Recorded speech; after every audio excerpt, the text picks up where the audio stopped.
Splash! As I was thrown roughly into the sea, cheers erupted from the cruise ship's deck. Applause and shouts of approval filled the air, yet no one seemed concerned if I would make it back alive. I flailed desperately, and my limbs thrashed in the water as I opened my mouth and tried to scream for help. However, all I swallowed was salty sea water. Help! Please, help me! My desperate cries only entertained them. My cries were a thrill to make their night even more exciting. Some even tossed pieces of bread and wine into the water, laughing so hard they doubled over. In their eyes, I wasn't a person drowning in the sea but a spectacle for their amusement. Soon, my limbs grew heavy, my legs cramped, and I started to sink. In my haze, I saw two people on the deck, watching. One of them had once given me new life, and now he was gazing at my struggle with a blank expression. The other had promised to be kind to me forever, yet now he was holding another woman in his arms with the same twisted mirth on his face as everyone else. Mockery, scorn, and derision. To him, I was merely a plaything. I felt so tired, both physically and emotionally. All I wanted was to let go and rest.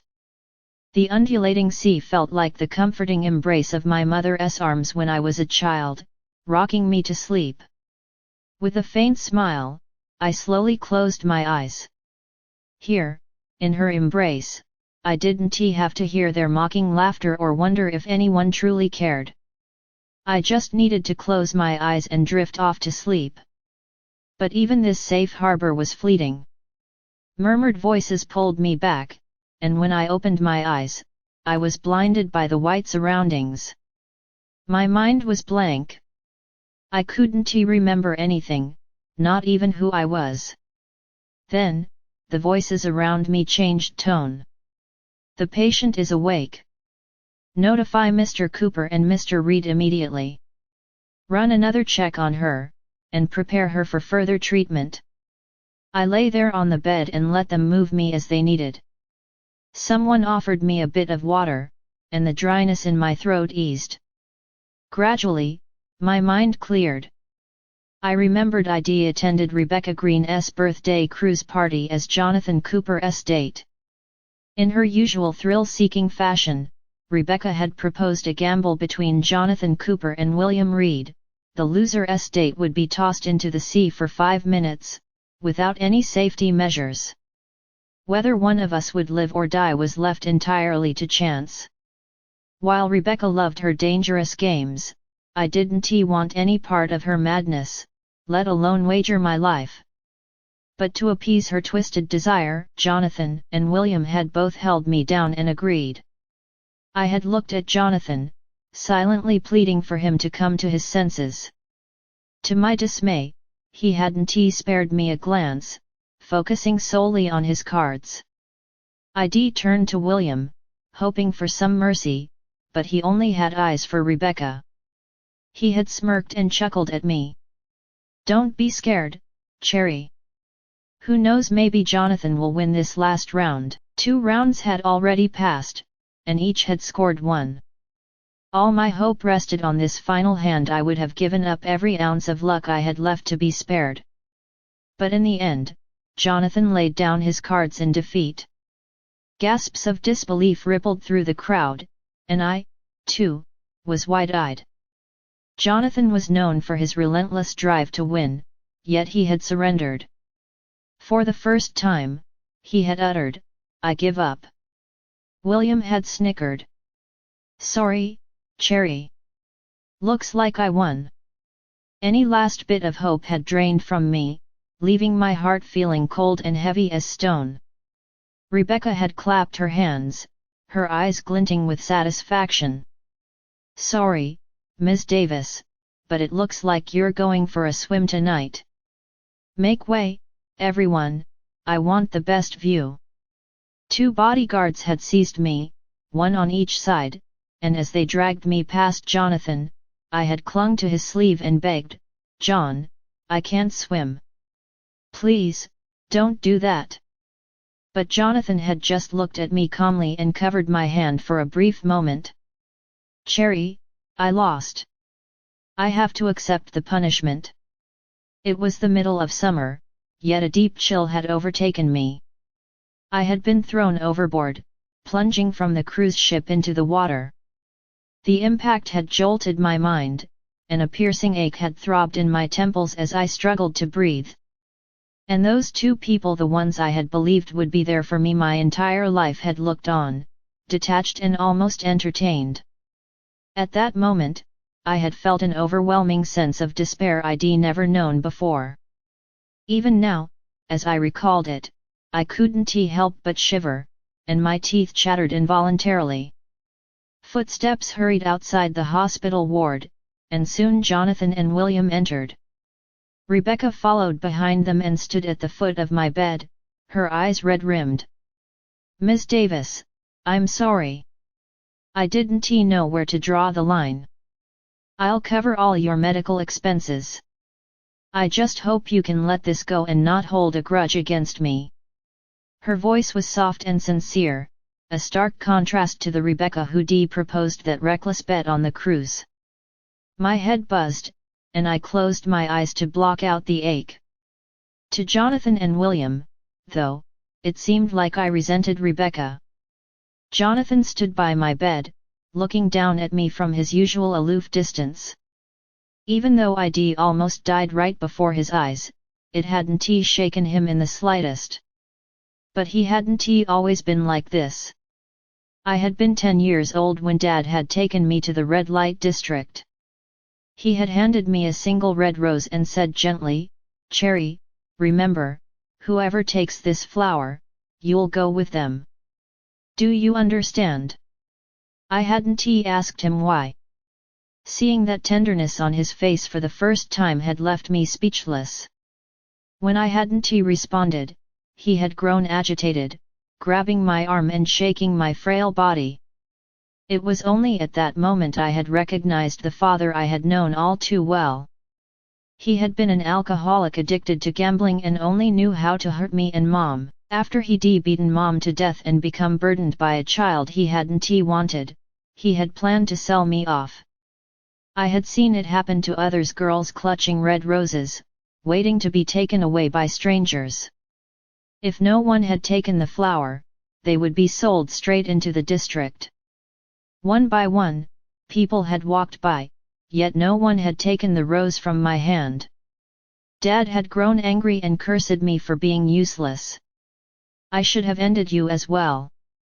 He had spat while dragging me toward the doorway. Just then, a boy had taken the flower from my hand. He had barely looked at me when giving instructions to the bodyguard behind him to speak with Dad. I had watched Dad accept a thick wad of cash, bowing and scraping as he had watched us leave. The boy had taken me to a large house and had people teach me reading, writing, and manners. But after that day, I hadn't seen him again, not until 3 years later. I had grown from a skinny child to a young woman, and finally, he had shown up. He had still worn that calm expression, but his eyes had brightened when he had seen me. That day, I had learned his name was Jonathan, and he had told me to treat him as an older brother. And I had. For 10 years, I had stayed by his side. Jonathan had once promised he would protect me all his life, that no one would ever hurt me again. But now, he'd forgotten those words and reserved his care for another woman. Even as I lay here after nearly having drowned, he was defending someone else. "Cherry, Becca just had too much to drink. She got carried away in the moment. Don't hold it against her." His tone was as indifferent as ever, his lips a thin line and his gaze emotionless. My throat was dry, and I couldn't find my voice. Jonathan frowned slightly with a hint of annoyance in his expression. "Cherry, don't be childish." So, my pain was just a childish tantrum to him. I clenched my fists hard at the realization, my nails digging into my palm painfully. He had once told me that by doing so, my heart wouldn't hurt as much. I wanted to tell Jonathan I wasn't throwing a tantrum. I wasn't even angry. I simply wanted us to be done with each other. But when I tried to speak, my throat hurt and no words came out. William lost his patience, and whatever brief guilt he had felt earlier was completely gone. Charlotte, Becca has already apologized. Would it kill you to say something? What, do you think you're so precious can't even take a little joke? He added, you've been living under Jonathan's wing for over 10 years, and instead of learning anything worthwhile, you've become downright spoiled. William's words were full of disdain, and the mockery in his gaze struck like an invisible slap.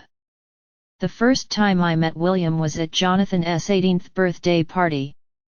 That day, Jonathan had brought me back to his home and introduced me to his family. She's part of our family now, he said. As long as I'm here, I'll protect her for life. William, who'd been engrossed in his game, looked up as soon as he heard that.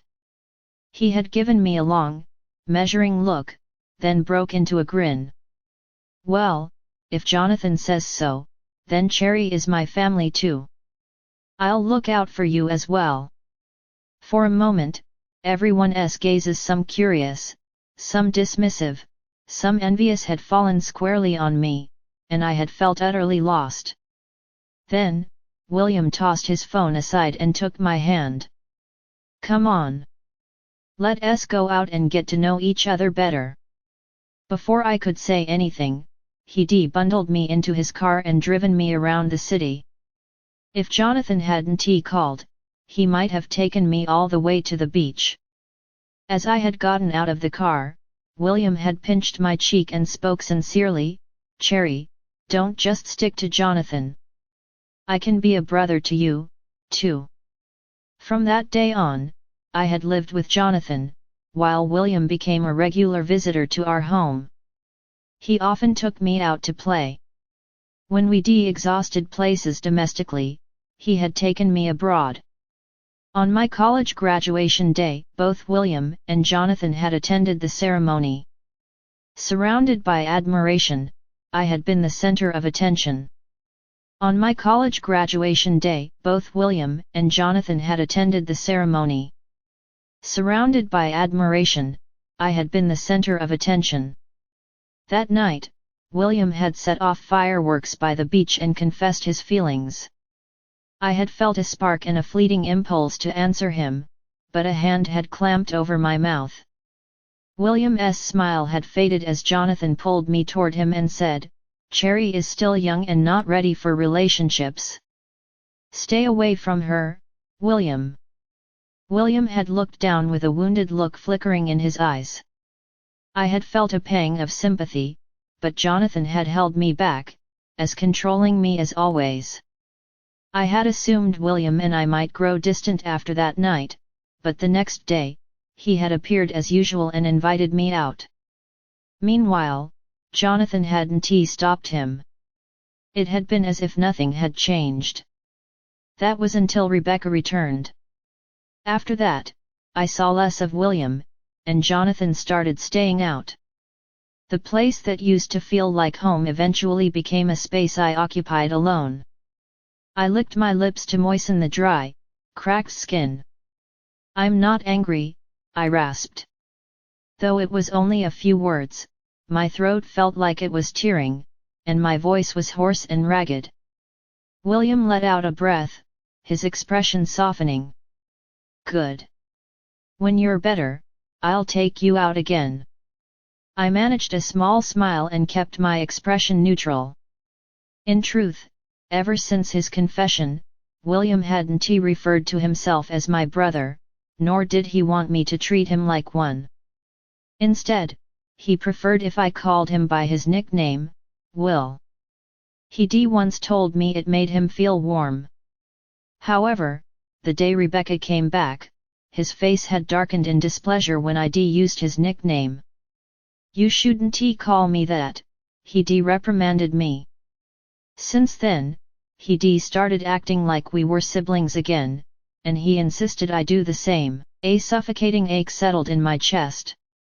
The memories were so vivid and sweet that even now, recalling them left me wistful. But there was always someone to remind me of my place. Jonathan glanced at his watch and said in a gentler tone, "Get some rest, Cherry. Don't overthink it and just sleep. You'll feel better after that." Would sleep really fix everything? Would a nap erase what had happened? I nodded, but didn't he agree with his casual approach to solving this? Jonathan left, and after staying for a while, William was also called away by work. Soon, it was just Rebecca and me in the ward. I was surprised she hadn't left. She usually avoided me as much as possible. From the very first day she returned, she'd shown nothing but disdain for me. I could still recall the look on her face, haughty and filled with contempt, as though she were staring at an insect. It was the same look she wore now. I looked away, but her voice clung to me like a shadow. "Charlotte, you're lucky you survived that. But it's good you're alive. Now you can see with your own eyes just how foolish it is to think you could ever take my place. Take her place? I'd never even considered it."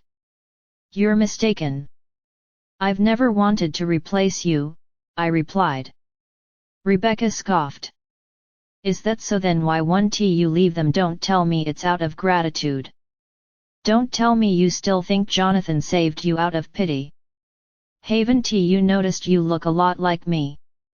My eyes widened in shock as I stared at Rebecca. She raised an eyebrow, looking as if she'd suddenly had an epiphany. "You really don't know? Oh, Charlotte, you're so naive.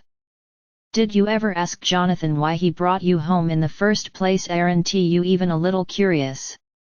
"Of course, I'd asked. At Jonathan's 18th birthday party, I had a few drinks. Feeling a little bold, I had raised the question.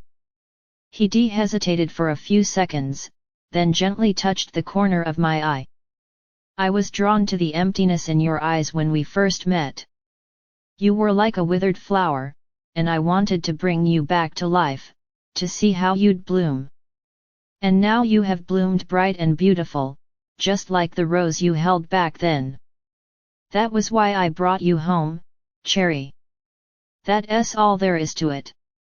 Was that really all? I carefully observed Rebecca's face, particularly her eyes. They did look like mine. So, that was it. I owed my survival to Rebecca, it seemed. All the affection I'd received was because of her. To Jonathan and William, I was just a substitute for Rebecca. It all made sense now. The real one had returned, and I was no longer needed. I let out a small, relieved smile. In a way, it was good. Leaving would be easier without any burdens. After all, these years with them were just a transaction.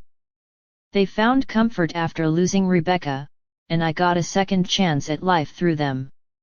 From here on out, let the bygones be bygones. I stayed in the hospital for 2 weeks. Jonathan came by occasionally, but he'd only sit for a few minutes before leaving. William hadn't visited at all, though I saw updates of his travels with Rebecca every day. After 2 weeks of overtime at work, Jonathan finally freed up his schedule and joined them. My phone buzzed again with another message from Rebecca. Strangely, I felt nothing. In the photo, William and Jonathan flanked her like two knights guarding their princess, while she sat in the middle with quiet elegance.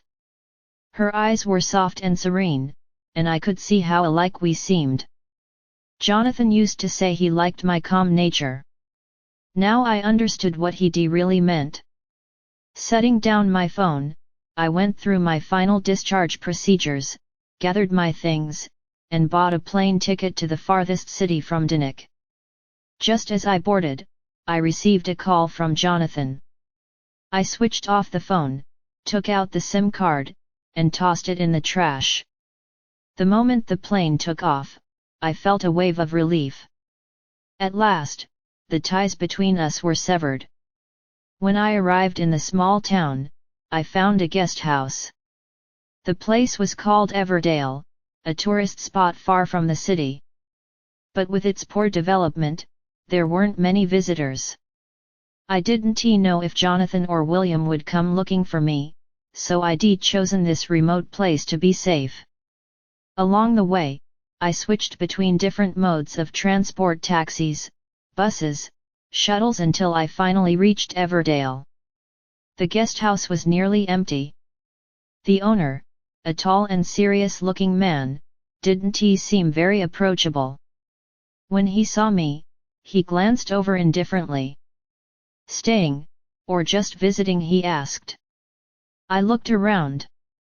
There didn't seem to be anything worth visiting. "Staying," I replied. He stood up and held out his hand. I quickly offered some money, but he slapped it away. "Your ID?"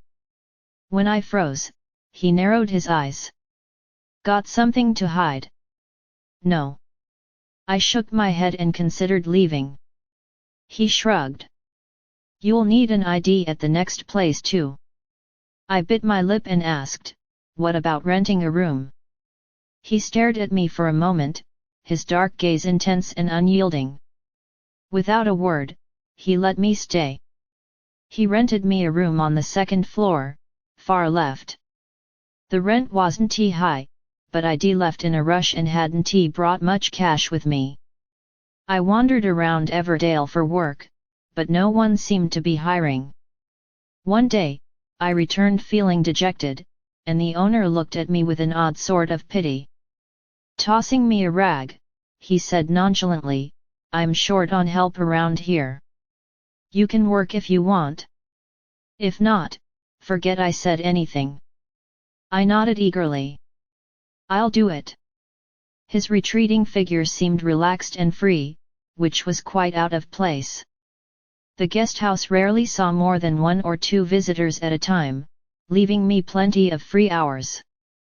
Still, the owner was generous with my pay. After deducting the rent, I had about 4 grand. After a month, I bought a new phone and got a SIM card. The catch: I used his ID for registration. "Are you not worried that I'm a criminal or something?" I asked him once, half joking. "Like maybe I committed murder and I'm now on the run?" He studied me for a long moment and appeared amused. "Right. You, with those skinny arms, a murderer if anything, I'd probably have a higher chance of being one." He put on a mock menacing face, but I wasn't the least bit intimidated. My boss, Matthew Collins, had a harsh tongue and a soft heart. Life moved along peacefully. One day, as I mopped the floor, the volume of the video Matthew was watching was particularly loud. Suddenly, I heard Jonathan and William's names and froze, knocking over the bucket of water. Matthew glanced over. "Friends of yours?" Since arriving he hadn't asked me a single question, nor had I offered any answer. Matthew didn't seem particularly curious about me, but now he casually threw out a question about my relationship with Jonathan and William. I busied myself with the spilled water and shook my head in response. "You're way off, Mr. Collins. Like I'd know them. That's a different world from mine." Matthew said nothing and only chuckled softly. I returned to mopping and silence settled between us. Business picked up at the guest house and I was suddenly swamped. Nevertheless, Matthew had no intention of hiring more help. When I questioned him, he raised an eyebrow and retorted, "Do you want me to take half of your salary and hire someone?" I huffed. "Come on, why are you so stingy? The shop's too busy for me to keep up. You make so much money every day, so why not just hire another helper?" Back when it was just me, Matthew had paid me around $4,000 a month. But now, when we were busier, he was too stingy to bring anyone else on board. What a miser! Afternoons were the busiest, with guests checking out, new ones checking in, and the constant cleaning. I even tended to Matthew's plants. I wondered more than once why such a tall rugged guy was obsessed with flowers and why he didn't take care of them himself. His response was always the same: not your business. One afternoon after finishing with plants, a new arrival caught my eye. It was a young cheerful woman named Eleanor, the new hire. At least I wouldn't be on my own anymore. One day, Matthew stormed into the room and told me to clear out the guests. His face was gloomy and his jaw was clenched. The neighborhood committee told me some big shots are coming soon. They want this place as a temporary headquarters. I don't want them staying here. Just as I was about to reassure him, voices drifted in from the doorway. This is it, Mr. Cooper, Mr. Reed, Ms. Green. Please, come in. Matthew's expression darkened even further. He gave me a resigned look and clapped a hand on my shoulder. Go on, then. When I didn't move, he waved a hand in front of me. Charlotte. I regained my senses and said, right, I'll go. I practically fled to the kitchen, my heart racing. While I was lost in thought, a sharp sting on my finger snapped me back to reality. I glanced down to see a small cut. Despite the blood welling up, I barely registered the pain. Jonathan and William were here. It had been 3 years since I'd last seen them. I thought I could handle seeing them again, that I'd be indifferent. Yet here I was, a mess. Considering how much time had passed, I was probably nothing but a distant memory to them. Matthew knocked on the door. Charlotte, where's the tea? Did you drink it all? Taking a deep breath to calm myself, I called back, coming. I walked into the room, carrying the tray while kept my expression steady. As I passed Jonathan, he didn't react. It was as if he didn't recognize me. I let out a quiet sigh of relief and moved to William. Just as I was about to set his cup down and leave, he suddenly grabbed my wrist. With my heart pounding, I looked up to meet his intense gaze. Charlotte. I looked down and tried to pull my hand back, but his grip tightened. Matthew spoke up, Mr. Reed, why are you grabbing my employee? If you're looking for trouble, then it's best that you leave. William released me and broke into a sudden smile. He replied, my apologies, Mr. Collins. I was just a little excited to see an old friend. Cherry, it's been 3 years. You were a hard one to find. I caught the anger in William's voice, but I ignored him and went upstairs. Yet the dark look in his eyes made my heart start racing again. He was obsessive like that. Jonathan might have moved on from the past, but William clearly hadn't. I sat on the bed, lost in thought, until I heard a knock. As soon as I opened it, someone pushed their way inside. It was William. He held onto my wrist while another figure entered right after. Jonathan, as calm and collected as always, walked in at his own pace. Then, the door clicked shut behind them. William gripped my chin and glared at me. Charlotte, how dare you pretend not to know me? Why wouldn't I argued. He paused, startled by my cool tone, then let out a bitter laugh. So, you've grown a backbone, haven't you? 3 years. I searched everywhere for you and you were hiding out in this dump. William looked around my room, sneering as if it were beneath him. This shabby little place, it's nothing compared to your home in Dinnick. And yet, you settled here. This place wasn't shabby, it was a cozy, rustic-style room. But to someone like William, who was born with a silver spoon, it was hardly worth a glance. I pulled my hand back and put some distance between us. What are you two here for? We don't have anything to do with each other anymore. Silence fell over the room. I watched Jonathan's typically stoic face darken slowly. Nothing to do with each other, Cherry, is that the reason you left without a word? I had rarely seen Jonathan angry. I used to think aloofness was his only emotion, but then I saw how gentle he could be with Rebecca. That was when I realized he was only indifferent toward me because I was merely a stand-in for her. In the early years, I had genuinely liked Jonathan. It was the innocent love of a young girl, fragile and transparent.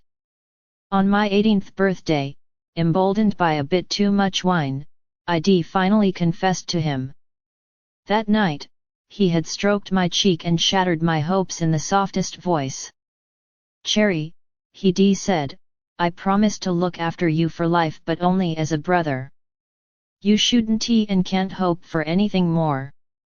Afterward he had kept his distance for quite a while. Gradually, I came to understand that he was meant to be nothing more than an older brother to me.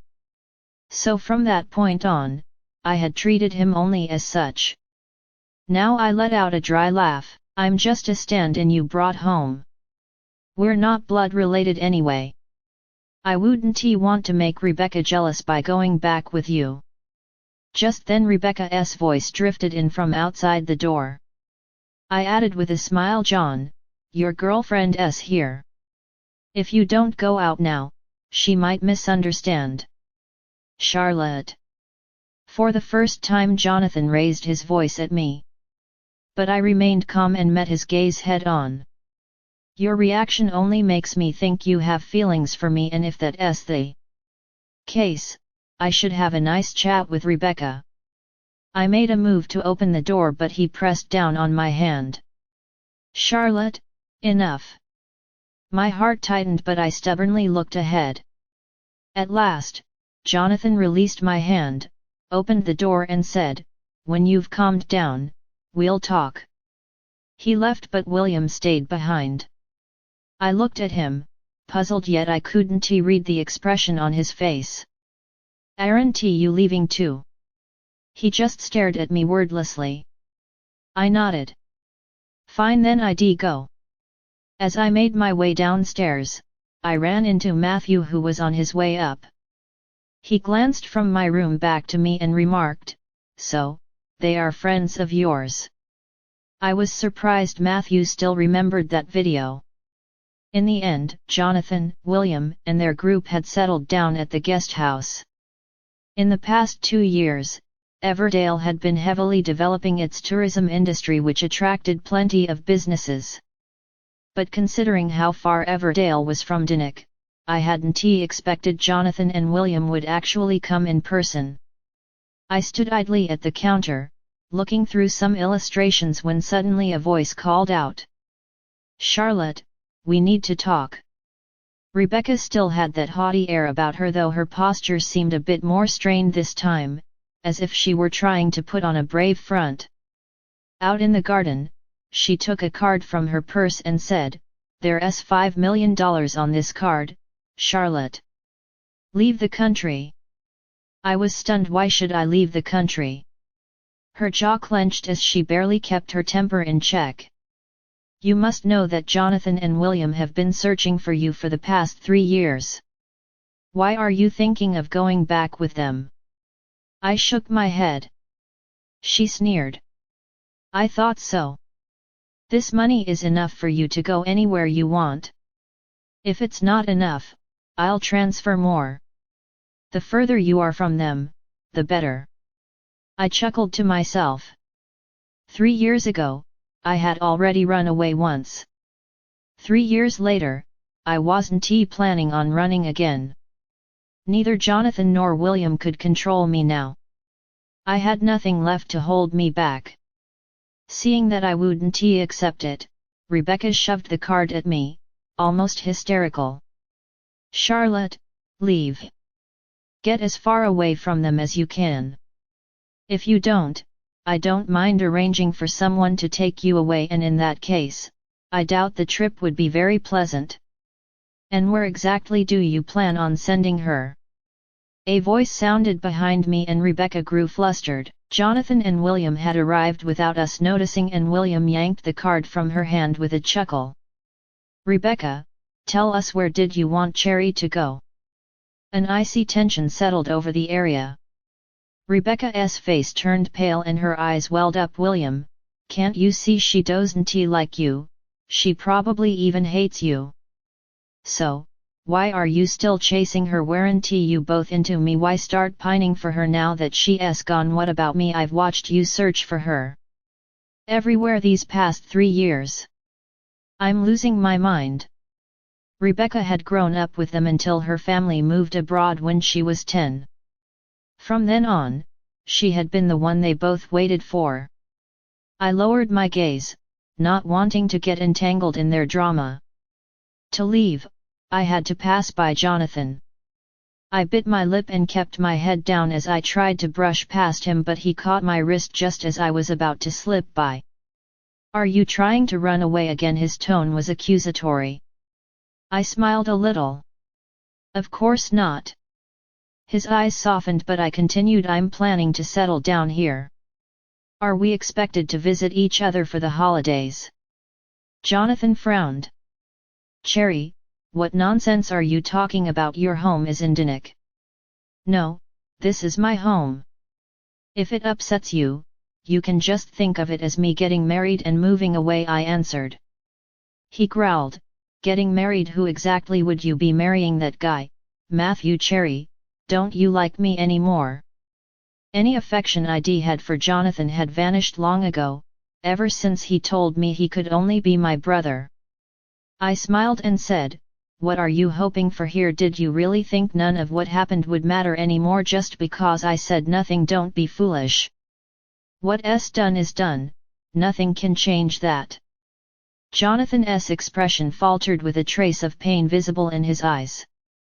Meanwhile, Rebecca kept pressing William with tearful questions before she turned her reddened eyes on Jonathan.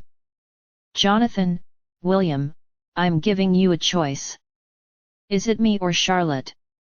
I was no stranger to these either-or ultimatums where I was rarely the final choice. I had no desire to be an option in this game, so before either could respond I spoke up. Leave me out of this. Since that incident on the cruise ship you've been a stranger to me. I've basically repaid you with my life too. I don't owe you anything anymore. If Jonathan hadn't taken me home all those years ago, maybe I would have died, but that night at the party, a part of me had already died. I owed him nothing. Jonathan's face went ashen for a moment and William hurried over looking panicked. Charlotte, what happened that night was my mistake. I apologize, I'll accept any punishment, but I'd prefer if you didn't say I'm a stranger to you. William, usually so unfazed, had tears in his eyes. Watching the plea in his gaze, I laughed mockingly. Rebecca was still waiting for their answer, which was apparently driving William to the edge of his patience. He turned on her with a sharp yell, enough. I choose Charlotte. Are you satisfied now? Rebecca, stop pestering me. I don't want to see you anymore. Rebecca gaped in disbelief. Then she looked at Jonathan. And you choosing her too? While she and Jonathan were distracted, I slipped my hand free and quickly left. Watching my retreating figure, Jonathan said quietly, Becca, let our childhood memories stay in the past. After more than 10 years, we've all changed. Rebecca stood frozen for a while before smiling bitterly. Fine. You're ruthless, both of you. Maybe you're both lovesick fools and I'm the villain here. I was foolish enough to think either of you would care. Later, she left that very day. Jonathan and William still wanted me to return to Dinnick. I asked with a sarcastic chuckle, as what, a sister or a lover? As my girlfriend, William replied urgently. Charlotte, there's no more Rebecca between us. My confession from 5 years ago still stands. But I hate you, I said. His face fell. Matthew saw what happened but didn't say anything. He only showed them the door later that night. Before leaving, Jonathan looked frustrated. He glanced at me and said, Cherry, I'll wait until you're willing to come home with me. But you're not allowed to date anyone.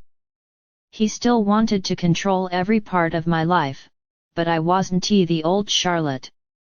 What if I date you? Jonathan said quietly, that's fine. I snorted and shut the door in his face. Jonathan and William moved into the guest house next door, so I often saw them around. One day, as I headed out to buy supplies, I had the unsettling feeling someone was following me. I quickened my pace to lose them. At first, I assumed it was just Jonathan or William again. But the next moment, my vision went black. When I came to, I found myself on the edge of a cliff, and Rebecca was standing nearby. She looked worn out with none of the arrogance she used to show. Holding a knife to my neck, she glared at me with deep resentment. Charlotte, what makes you think you're better than me? Why would they choose you over me? Look at you. Still so calm. How brave. When they get here, I want you to keep this up. Don't you dare beg for mercy. I couldn't respond as my mouth was stuffed with a cloth. In the distance, two figures were approaching us. It was Jonathan and William. They looked tense but held back, cautious. Rebecca scoffed and pressed the knife closer to my face. So, you two are capable of getting scared after all. I thought nothing ever rattled you.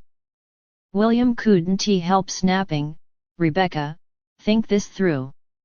Kidnapping is a crime. You think I care about that? William, you once tossed Charlotte into the sea for my sake. Now I've kidnapped her for you. Aren't you touched? What a lunatic.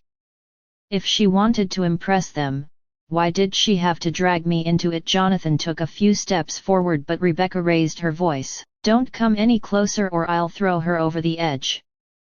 I glanced at the raging sea far below, scattered with jagged rocks.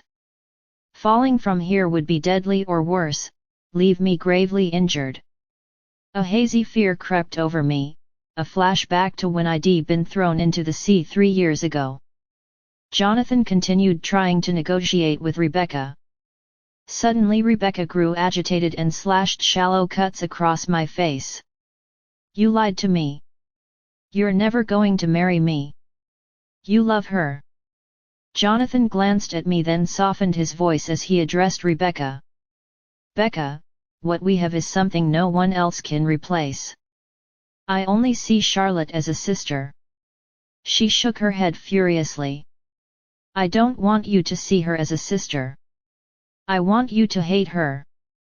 I want you to despise her. In a frenzy, Rebecca shoved me closer to the edge and loose stones crumbled beneath my feet. Jonathan immediately tried to calm her down. Fine. I hate her. I despise her. Becca, please, stay calm. Rebecca seemed to relax momentarily, but before I could feel any relief, she shoved me again. If you hate her so much, then let me kill her for you. I staggered, nearly losing my balance. At that moment, rapid footsteps echoed as Matthew arrived with the police. Rebecca's face filled with panic, and she pushed me again with even more force. You lied to me. All of you lied to me.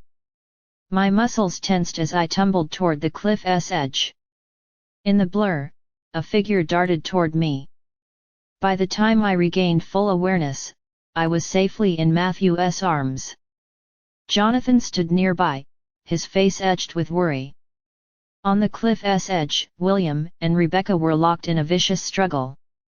Blood poured from his abdomen as he had taken a blow for me. Suddenly Rebecca lost her footing and plummeted over the edge, taking William with her. The search and rescue teams scoured the area for 3 days and nights but never found their bodies. I still remembered the agonized look in William's eyes as he fell, yet stubbornly, he had grinned. He had opened his mouth, but I couldn't make out what he was trying to say. After we left the police station, Matthew and I got in the car.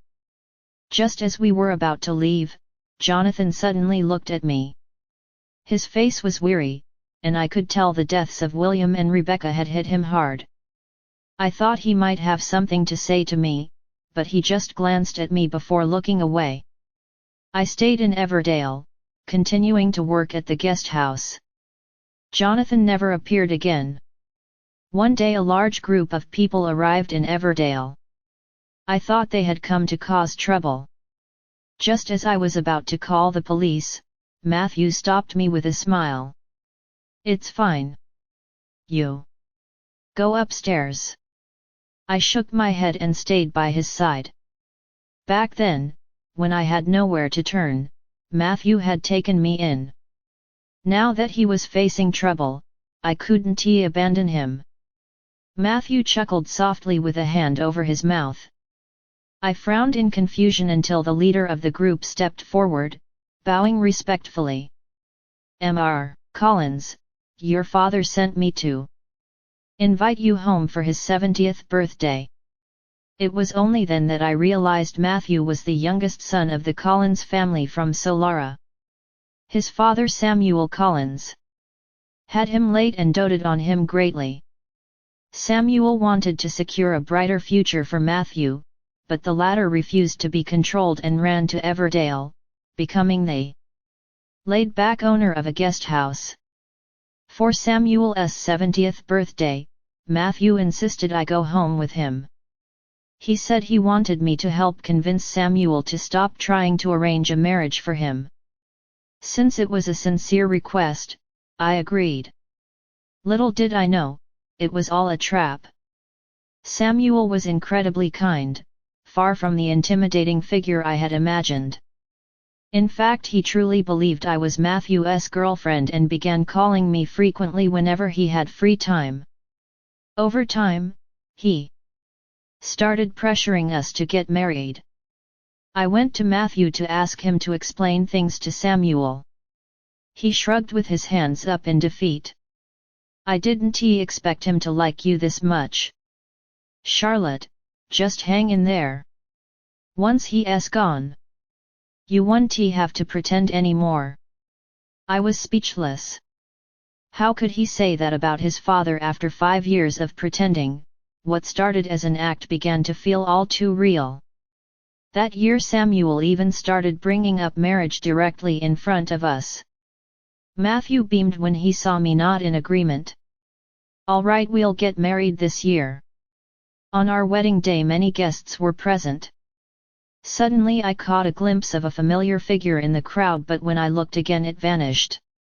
With an arm around my waist, Matthew leaned in and whispered, "What's wrong?" I shook my head. "Nothing. I thought I saw Jonathan." Perhaps I was mistaken. Since William's death, Cooper family had been under constant pressure from Reed family. Jonathan probably had no time to be here. I turned and walked toward the guests with Matthew. Somewhere behind me, Jonathan left the venue with reddened eyes. As he stepped outside the hall, he looked up at the sky. It felt as if he saw that little girl from 20 years ago, her eyes lifeless as she let her father pull her along with no resistance.